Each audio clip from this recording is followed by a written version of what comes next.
brought to you by Silver Pumps. Top quality और consistent performance के लिए सिर्फ सिल्वर पंप नाम याद रखना। जो पंजाब की सरकार कहीं डरा और धमकाने की कोशिश करती है, उसका दिमाग इस सरकार ने तो किया ही किया है।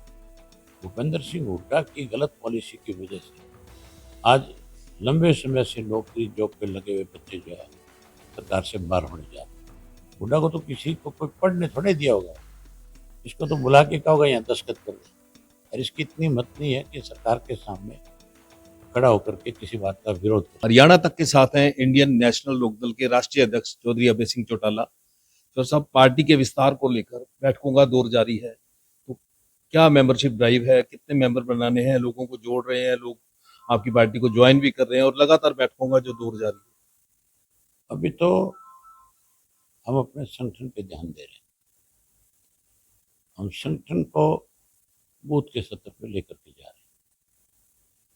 हमने जहाँ बूथ पे संगठन खड़ा करना है वहाँ हर 5 गांव के ऊपर एक जोन भी बनाना है और उस जोन के 15-15 पदाधिकारी बनाने हैं।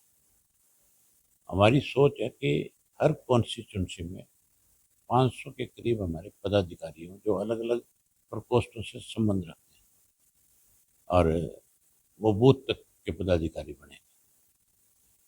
हम एक मजबूत संगठन जैसे चौटाला साहब के समय में संगठन हुआ करता था, हम उन्हीं की सोच के मुताबिक इसको बड़ा संगठन बनाएंगे और संगठन के बाद फिर हम कोई मेंबरशिप के ऊपर ध्यान देंगे। अगर संगठन हमारा मजबूत होगा, संगठन से ज़्यादा लोग जुड़े होंगे तो मेंबरशिप अपने आप बड़ी हो जाती है, फिर लोगों का विश्वास बढ़ जाता है, ये लोग कुछ करेंगे। केवल घोषणाएं नहीं, काम करें। तो सब पिछले दिनों बीबीएमबी का जो विवाद हुआ, हाई कोर्ट का भी नहीं माना, फिर आपने ये जताया कि हम आंदोलन भी करेंगे और रास्ते भी रोकेंगे। उसके बाद 10,300 क्यूसेक पानी छोड़ दिया गया। हमने गवर्नर से मिलकर के साफ कहा था। उससे पहले हमने 3 दिन पूरे प्रदेश के अंदर अलग अलग जिलों में मुजाहरे करे और प्रधानमंत्री के नाम मेमोरेंडम भेजा कि आप इसमें दखल अंदाजी करें क्योंकि ये सेंट्रल गवर्नमेंट का मामला है। और उसके बाद जब हमने ये कहा कि हम 25 को रास्ते बंद कर देंगे और 9,000 क्यूसेक से 1 क्यूसेक पानी मंजूर नहीं है हमें, तो फिर मान के चलो जो पंजाब की सरकार कहीं डरा और धमकाने की कोशिश कर रही थी, उसका दिमाग ठीक हो गया। हमने ये चेताया है उनको कि आइंदा इस तरह की कोई बेवकूफ़ी मत करना, हमें उसका जवाब देना आता है। हमारी सरकार तो कमज़ोर लोगों के हाथों में, लेकिन हरियाणा के नागरिक जो कमज़ोर नहीं है। चौधरी देवीलाल की नीतियाँ कमज़ोर नहीं है, चौधरी ओम प्रकाश चौटाला का संगठन कमज़ोर नहीं है, इंडियन नेशनल लोकदल पार्टी का कार्यकर्ता कमज़ोर नहीं है। तो हम अपने अधिकार और हक लेना जानते हैं। पिछले दिनों 4 आरटीआई कमिश्नर लगाए, तो 319D का आपने कहा कि उल्लंघन हुआ, उस नियुक्ति को लेकर इनेलो जो कोर्ट में चैलेंज करेगा। हम अपने लीगल जो साथी हैं उनसे 31 तारीख को मिलूंगा मैं और उनसे पूछूंगा कि इसमें क्या हो सकता है। ये कमाल की बात है कि सरकार नहीं है, ऐसे लोग सरकार चला रहे हैं जिनको ज्ञान नहीं है, जो अधूरे हैं, इसीलिए इस किस्म की नियुक्तियां कर रहे हैं। आज मैंने हुड्डा का बयान पढ़ा, उसने कहा कि हजारों लोगों के साथ खिलवाड़ किया सरकार ने। इस सरकार ने तो किया ही किया है। भूपेंद्र सिंह हुड्डा की गलत पॉलिसी की वजह से आज लंबे समय से नौकरी जॉब पे लगे हुए बच्चे जो है सरकार से बाहर होने जा रहे हैं। उनके लिए सबसे बड़ा कसूरवार अगर कोई है तो हुड्डा है। अब ये घड़ियाली आंसू बहा करके कहीं उनके प्रति अपनी सहानुभूति प्रकट करना चाहते हैं, जबकि सारा इसका किया दिया है।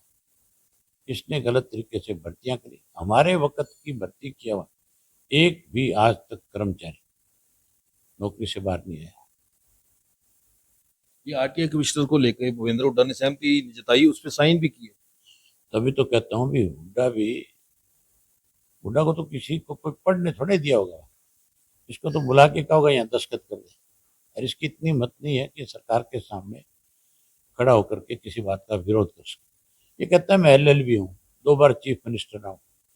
इसको इस बात की समझ ही नहीं है कि किसकी नियुक्तियाँ और ये कैसे हो रही है।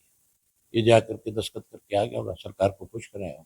वो दोनों बापू बेटा आरोप लगाते हैं इनेलो बी टीम है बीजेपी की। ये सारा देश जानता है, अब हर आदमी ये बात करता है खुल करके कि ये दोनों के दोनों भाजपा के साथ मिले हुए हैं, इन्होंने ही हरियाणा का बट्टा बिठाया। तो सब पिछले दिनों विजय शाह जो मध्य प्रदेश के मंत्री हैं बयान दिया फिर मुकर गए, अब ये रामचंद्र जांगड़ा का बयान आ गया। भाजपा महिला विरोधी है, राष्ट्र विरोधी है।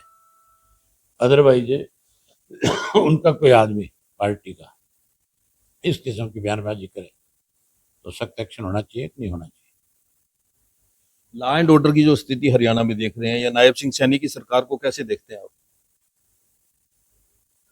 मैं बता तो रहा हूँ, डमी सरकार है, तो जब डमी सारी चीजें होंगी तो फिर लॉ एंड ऑर्डर ठीक कैसे होगा। अफसरशाही भी जो है वो ये समझ के चलो कि कुछ लोग हैं, बाकी तो बिल्कुल इस तरह से बना करके बैठा रखे हैं, मुख्य दर्शक कर रखे हैं कि बस उनको डराया जाता है कि अगर आप कुछ बोल गए, कुछ आपने अच्छे निर्णय कर लिए या हमारे से बिना पूछे कुछ किया तो फिर उसका खामियाजा भुगतोगे। उनके फिर ट्रांसफर किए जाते हैं, उनको प्रताड़ित किया जाता है। जांगड़ा की आपने बात की, पहले बयान देते हैं फिर मुकर जाते हैं, क्या ये ध्यान भटकाने का काम नहीं है महंगाई और बेरोजगारी से?